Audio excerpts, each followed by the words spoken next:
TRS అని కూడా కొత్త పార్టీతో ఒక కొత్త మూటతో ముందుకొచ్చింది కల్వకుంట్ల కవిత. సో మరి ఆమె ఇప్పుడిప్పుడే అంటే బీఆర్ఎస్ నుంచి బయటకు వచ్చి కొత్తగా ఆమె మరి ఎందుకు అనుకుందో తెలియదు కానీ మరి సొంతంగా ఎదుగుదాం అనుకుందా, లేకపోతే నిజంగా బీఆర్ఎస్ ఏమైనా బీఆర్ఎస్ లో నిజంగా ప్రజలకు న్యాయం జరగట్లేదని మరి టీఆర్ఎస్ పార్టీతో ముందుకు వచ్చిందా, ఇవన్నీ పక్కన పెట్టుకుంటే మరి ఈమె కూడా కాంట్రవర్సీ చేసే ప్రయత్నం చేస్తుందని కూడా కొందరు అంటా ఉన్నారు. ఏదైతే ఇడుపు కాగితం మీదనే మళ్ళీ మనం again back to the topic, ఇడుపు కాగితం మీద పవన్ కళ్యాణ్ మొన్న ఒక స్పీచ్ లో మాట్లాడుతూ పవన్ కళ్యాణ్ గారిని తీసుకొచ్చింది. పవన్ కళ్యాణ్ గారికి ఇడుపు కాగితం అంటే బాగా ఇరక బాగా తెలుసు అండ్ అని కూడా మాట్లాడుతూ ఉంది. మరి ఇది అనవసరంగా ఆమె అంటే కాంట్రవర్సీకి ఏమైనా గురవుతుందా, లేకపోతే ఎందుకని అట్లా మాట్లాడడానికి గల కారణం ఏంటంటే ఖచ్చితంగా ఎట్లా పవన్ చూడాలి మనం కళ్యాణ్ ముందుగా ఆమె ఇట్లా గతంలో కాంట్రవర్సీ చేయడాన్ని ఎట్లా చూడాలి? భానుశ్రీ, పవన్ కళ్యాణ్ గతంలో తెలంగాణ మీద మాట్లాడిన మాటలు పూర్తి ఖండించిన తప్పన్న కవిత అన్న మాటలు ఒప్పుకుంటా అప్పటిది. కానీ ఓకే, ఈ సందీలో ఇరుపు కాయానికి ఏమైనా పవన్ కళ్యాణ్ సంబంధం ఉంది? ఎక్కడైనా మాట్లాడిండా? అదే కదా ఇరుపు సార్, కాయం గురించి మాట్లాడలేదు కదా. అదే మాట్లాడడం ఇప్పుడు తీసుకురావడం ఏంటంటే టిఆర్ఎస్ పార్టీ తన తెలంగాణ రక్షణ సమితి టిఆర్ఎస్ అంటే కొత్త పార్టీకి ఎవరైనా తిరిగి వస్తుంది కదా, ఎవరైనా లేకుండా ప్రముఖుని అంటే వస్తుంది అంటే కదా, ఆమె హైలైట్ ప్రముఖురాలు అవ్వడానికి కాదు చూస్తుంది ముఖ్యంగా. యా, చేస్తుంది. నేనేమంటున్నాను, ఈ విషయంలో గతంలో కవిత గారు అటు విమర్శించిందని ఒప్పుకుంటాం. ఎందుకంటే నీ అయ్య జాగిరా అంటే అవును అయ్య జాగిరా అనడం కరెక్ట్ కాదంటలేని. అవును, పవన్ కళ్యాణ్ ఊటేరు వాయిదా అయిన వాడు ఏటరు వాయిదా తీయడానికి, అక్కడనే ముఖ్యమంత్రి కాలేని వాడిని ఇక్కడ ముఖ్యమంత్రి అవుతారా ఆయన చెప్పుకుని నేను అన్నది కాదు కదా. ఆయన అవును, ఏం చేసిండు, తెలంగాణ ఆవిర్భావ దినోత్సవం నాడే 2వ తారీఖు నాడు ఇక్కడికి వచ్చి సభ పెట్టడం, దానికి పర్మిషన్ కావాలని కోరడం, అవును, అడ్డగోలుగా మాట్లాడడం, అయ్య జాగిరా అని మాట్లాడడం, ఒక పండుగ చేసుకుంటుంటే ఆ పండుగ నాడు ఇప్పుడు మన ఇంట్లో పండుగ చేసుకుంటాం అమ్మ, ఆ ఊళ్ళో మనం చచ్చిపోతారు అనుకోండి, ఆ ఇంటి ముందరికి వెళ్ళి పోరు, చుట్టూ తిరిగి పోతారు అవును, శివయాత్ర. నిజమే, ఎందుకంటే అది ఒక మర్యాద. అరే వాడు పండుగ చేసుకుంటాడు, మన పెళ్ళి అయింది, వాడు పందిరి చేసుకో, పందిరి ముందరికి పోవద్దు అనుకో, చుట్టూ తిరిగి పోతాడు. అవును, అంటే నువ్వు గ్యారంటీ నేను శివయాత్ర పందిట్లో దించుతా అంటే దాని తర్వాత అనాలా అంతే, జరిగింది అదే అన్నది. జరిగింది ఏంటంటే మీ తెలంగాణ అంతకు ముందు వచ్చిండు పవన్ కళ్యాణ్, కొత్త ఏం కాదు కదా. అవును, 16 సీట్లు అసెంబ్లీ సీట్లు 2023లో పోటీ చేసిండు. 16 సీట్లకు పోటీ చేసినప్పుడు ఎవడు వద్దాలే కదా, నేను అన్ని ఓడిపోయినావు. అట్లాగే 252 మున్సిపాలిటీలలో కౌన్సిలర్లకు పోటీ చేసినాం, అన్ని ఓడిపోయిన 2 గెలిచిండ్రు.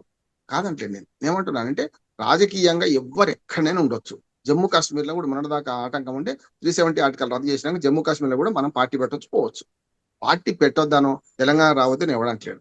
కానీ ఏ రోజైతే సమయం సందర్భంగా రోజు వచ్చి అడ్డగోలుకు మాట్లాడితే దాన్ని పవన్ కళ్యాణ్ 2 అన్న. ఒకటేమో ఆయన గతంలో మాట్లాడిన మాటలు ఉన్నాయి, నేను తెలంగాణ వచ్చిన 10 రోజులు 11 నేను అన్నం ముట్టలే నీళ్లు ముట్టలే అన్నావు కదా. అంత తెలంగాణ వ్యతిరేకత చూపించి తెలంగాణ మీద ప్రేమ చూపెడతానికి ఎట్లా సాధ్యమైతే ఒకటి. రెండవది, కొబ్బరి చెట్టు ఎక్కడ ఎండిపోతే తెలంగాణ వాళ్ళ నరదృష్టి పడ్డది, తెలంగాణ ప్రజల అన్నట్టే వాళ్ళ అంటే ఒక రాజకీయ నాయకులు అంటే కదా, అది కూడా తప్పైంది కదా, అందుకని ఆయన వ్యతిరేకిస్తున్నారు. అవును, రెండవది, రాజకీయాల్లో కూడా తెలంగాణ రాజకీయంలో ఏలు పెడితే మీరు ఆంధ్ర రాజకీయం ఏం చేస్తావు అనే మాట వస్తుంది. అవును, ఇప్పుడు ఉదాహరణకు మనం చాలా నుంచి ఉమ్మడి మద్రాసు రాష్ట్రంలో ఆంధ్రప్రదేశ్ ఉన్నది. ఉమ్మడి అవును, మద్రాసు రాష్ట్రం నుంచి ఇప్పుడు మేము మొదలు కలిసి ఉన్నాం కదా అని ఇప్పుడు ఇదే పవన్ కళ్యాణ్ పోయి తమిళనాడు రాజకీయం చేయమనండి, తన్ని తగలేస్తారా లేదంటారు. అవును, అవును, నేను అక్కడ పోటీ అంటారు, దాని తర్వాత అన్నారు ఇది అంటే అవును, ఏంటి అంటారు. నేనేమంటాను అంటే ఇప్పుడు కవిత మాట్లాడిన మాట ఇంతకు ముందు నేను చెప్పిన పవన్ కళ్యాణ్ చేసిన పొరపాట్లను ఎండగట్టాలి. కానీ అవును, ఏమీ సంబంధం లేకుండా పవన్ కళ్యాణ్ తోలింది కాదు, వాడిని ఏమన్నా అడుమన్నది కాదు, మాట్లాడడం తప్పంటున్నాడు. ఇప్పుడు ఆంధ్రప్రదేశ్ లో జరుగుతుంది, హోమ్ మినిస్టర్ ను సాక్షాత్తు పవన్ కళ్యాణ్ ఆహ్వానిస్తున్నాడు దళితురాలని. ఏమంటున్నాడు, ఏది పడితే అది మాట్లాడుతున్నాడు. నేను హోమ్ మినిస్టర్ అయితే తాగాడు, నువ్వు పనికి రావుకోమన్నాడు. ఒక ఆడ మనిషి ఒక తప్ప కదా. ఇవాళ తప్పకుండా, అమర్నాథ్ గుడివాడ అమర్నాథ్ అటు పక్కన మన అనిత మన హోమ్ మినిస్టర్ ఆహ్వానించిండు.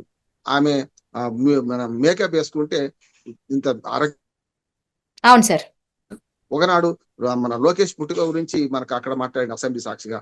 రాహుల్ గాంధీ పుట్టుక గురించి ఆవిడెవడో అస్సాం ముఖ్యమంత్రి మాట్లాడిండు, తప్పు కదా. ఇవాళ తప్ప ఆడవాళ్ళను మనం ఏం చెప్తున్నామంటే తిట్లు ఆడవాళ్ళ మీదనే, విమర్శలు ఆడవాళ్ళ మీదే, కుటుంబాల మీద. అరే రాజకీయంగా చూసుకుంటే మీ ఇద్దరు చూసుకోండి, కానీ వాళ్ళ కుటుంబాలు ఎందుకు వస్తున్నారు, తప్పు కదా. ఇక్కడ కూడా ఏమంటున్నానంటే ఆయన ముగ్గురు పిల్లల సంగతి ఈమెకి ఎందుకు అని నేను అంటున్నాను కదా, అదే తప్పు అదే కదా. సార్, అదే సార్, ఆమె మిగతా విషయం ఒప్పుకుంటున్నా, కవిత ఈ విషయంలో పవన్ కళ్యాణ్ గురించి మాట్లాడవద్దు. దానివల్ల ఏమైంది, వాడు ఇప్పుడు జనసేన వర్సెస్ టిఆర్ఎస్ అయింది కదా.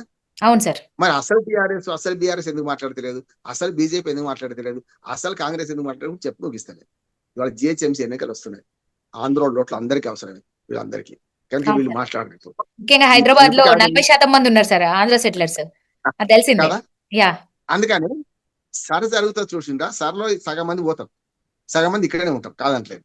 ఉండాల్సింది నష్టం ఎక్కడ ఉంటే ఎక్కడో ఒక దగ్గర ఒకటి ఉండాలి. అంతే. ఇప్పటిదాకా జరుగుతుంది ఏంటి? సరి జరగక ముందు ఇప్పటిదాకా 30% ఓట్లు అయితే పూర్తిగా మనకు 2 రాష్ట్రాల్లో ఉన్న వాళ్ళు ఉన్నారు. 30% అవును. ఓట్లు. అవును. 40% అంటే 10% మన తెలంగాణలో కూడా ఉన్నారమ్మా. ఉదాహరణకు పరకాల్లో ఓటు ఉంటది. అంతకుముందు ఆ గ్రామంలో ఓటు ఉంటది. హ్మ్. మళ్ళా వరంగల్లో కార్పొరేషన్ ఉంటది. హైదరాబాద్ ఉంటది. వాడు పంచాయతీ ఎలక్షన్లనేమో ఊళ్ళు వేస్తాడు. మున్సిపల్ ఎలక్షన్ లో పరకాలు వేస్తాడు. కార్పొరేషన్ ఎలక్షన్ ఏమో వరంగల్ వేస్తాడు. మళ్ళీ హైదరాబాద్కి వచ్చి హైదరాబాద్ ఓటు వేస్తాడు. ఆ మొత్తం కలిసి అసెంబ్లీ ఎన్నికల ఏడు ఓటు ఉంటే ఆడేస్తాడు. మరి ఇవన్నీ పోతాయి కదా. తెలంగాణ వాళ్ళకున్నాయి ఇట్లా ఆంధ్ర వాళ్ళకున్నాయి. ఉదాహరణకు చంద్రబాబు నాయుడు గారు ఉన్నాడు. 2014 ఎక్కడి నుంచి పోటీ చేసి అనుకున్నాం? అక్కడి నుంచి కుప్పం నుంచే చేసిండు. కానీ ఓటు అవును. ఎక్కడ ఉంది తెలుసా? హైదరాబాద్ ఉంది ఆయన. అవును. హైదరాబాద్ అంటే ఉమ్మడి రాష్ట్రం కదా అప్పుడు. అప్పుడు ఏం అవును చేసిండు? సార్. ఇక్కడ ఆదివాసి తడిపడి తీసుకుని పోటీ చేసిండు. అవును. రెండోసారి చేసినప్పుడు ఏమైంది? అట్లా చేసినది వీలేదు. ఆంధ్రప్రదేశ్ లో ఓటు ఉండాలి అప్పుడు. అప్పుడు లింగంనేని హౌస్ లో చేసుకున్నాడు. మధ్యలో అప్పుడు చీలిక కుప్పంలో రావడం కూడా వల్ల ఏమన్నా ఇప్పుడు ఆంధ్ర, తెలంగాణ అని ఇంత విభేదాలొస్తున్నాయి. అదేనమ్మా అదే అని ఆ! మూడో చెప్తున్నాను. హ్మ్. కుప్పంలో ఓట్లేదు ఆయన. వైసీపీ ఏమన్నదంటే నీ కుప్పను నా లోకల్ నువ్వు అన్నది.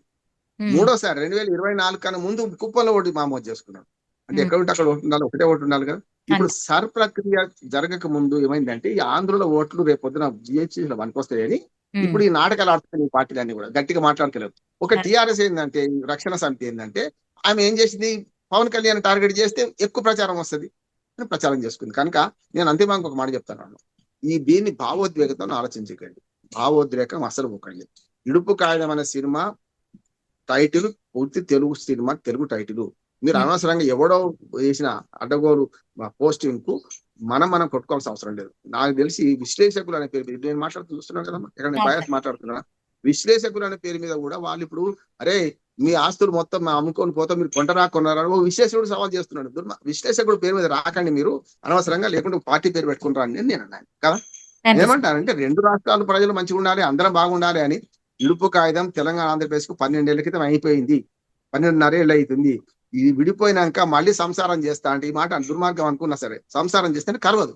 మళ్ళీ అంతే. పెళ్లి చేసుకోవాలి కలవాలి కదా. అంతే. మళ్ళీ అంతే పెళ్లి సార్. చేసుకుంటే సాధ్యం కాదనుకోండి. ఇడుపు కాలం అయిపోయింది. ఎవరు మానవ వాళ్ళు బతుకుదాం. ఈ 2 తెలుగు రాష్ట్రాలు ప్రజలు సఖ్యతగా ఉండాలి. పార్టీలు కానీ రాజకీయ పక్షాలు చిచ్చు పెడతాయి. ఈ చిచ్చులో మనం భాగస్వామ్యం కావద్దు. హ్మ్. అందుకనే ఎవడో అనామకుడు చేసిన పోస్టింగ్ మీద ఇంత రచ్చ జరగడం నాకైతే ఇష్టం లేదు. ఈ రచ్చ జరిగిన దాని మీద తప్పనిసరి మాట్లాడాల్సి వస్తుంది. నేను మొదటి 2 రోజులు మాట్లాడాను. బౌద్ధం అవసరంగా అవును అన్నా సార్. కానీ అవును. మాట్లాడాల్సి వస్తున్నది. కనుక నేనేమంటున్నానంటే ఇప్పుడు ప్రజలు కలిసి ఉందాం. ప్రాంతాలుగా విడిపోయినాం. తెలుగు జాతి మనది, రెండుగా వెలుగు జాతి మనది చూసుకోవాల్సిన అవసరం ఉంది. అవును. మళ్ళీ నిజం. మళ్ళీ ఈ ఒక్కొక్క మాట ఉన్నది. ఒకటి చెప్తే సమగ్రంగా వస్తుంది. ఇంకో 2 నిమిషాలు మాత్రమే. ఏంటంటే విగ్రహ రాజకీయాలు కూడా ఇంట్లో వచ్చినాయి. ఇప్పుడు ఏమైతుంది? మీకు బాలసుబ్రహ్మణ్యం విగ్రహం, రోషయ్య విగ్రహం, అట్లాగే మన ఎన్టీ రామారావు విగ్రహం ఇక్కడ ఎందుకు పెట్టాల్సిన అవసరం చెప్పండి? ఇప్పుడు అవసరమా? అదే సార్. వాళ్ళు మహానుభావుడే కాదంటలేదు. ఎన్టీ రామారావు మహానుభావుడే అందరం. మరి పివి నరసింహారావు గారు కూడా మహానుభావుడే కదా. అమరావతి రాజధాని కట్టుకుంటున్నాం కదా మనమే అంటున్నాం. మరి అమరావతిలో పివి నరసింహారావు ఫోటో ఎందుకు పెట్ట విగ్రహం ఎందుకు పెట్టాం? అంటే తెలుగు వారంటే ఇక్కడ ఇచ్చేసిపోతూ కూడతావు. అక్కడికి పోయినాక నేను పివి నరసింహారావు ఎవడో తెలంగాణ వాడు అంటే ఎట్లా? అదే మొదటి కదా. దక్షిణాత్యుడు అండి. మొదటి దక్షిణాత్యుడు. హ్మ్. అట్లాగే తెలుగువాడు ప్రధానమంత్రిగా ఎదిగి నవ్వుతో నా భవిష్యత్తు ఇంకోటి తెలుగువాడు ప్రధానమంత్రి కాడు గ్యారంటీ చెప్తున్నాను నేను. హ్మ్. కానీ ప్రధానమంత్రిగా ఆయనను ఆంధ్రప్రదేశ్ లో అమరావతి సాక్షి ఎందుకు పెట్టుకోరు?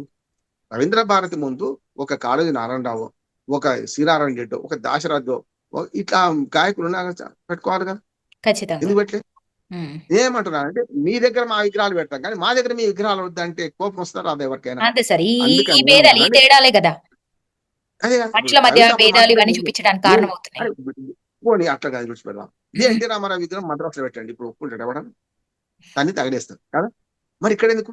అంటే మనం ఇచ్చేసి పొత్తుకోసి తెలంగాణలో అందరం సమాన తెలుగు ప్రజలు అంటావు, తెలంగాణ భాషను అవమానిస్తావు. తెలంగాణ కాని భాషను ఇరుపు కాగితం తెలంగాణ పదమే కాదు, తెలుగు పదం, అచ్చమైన తెలుగు పదం.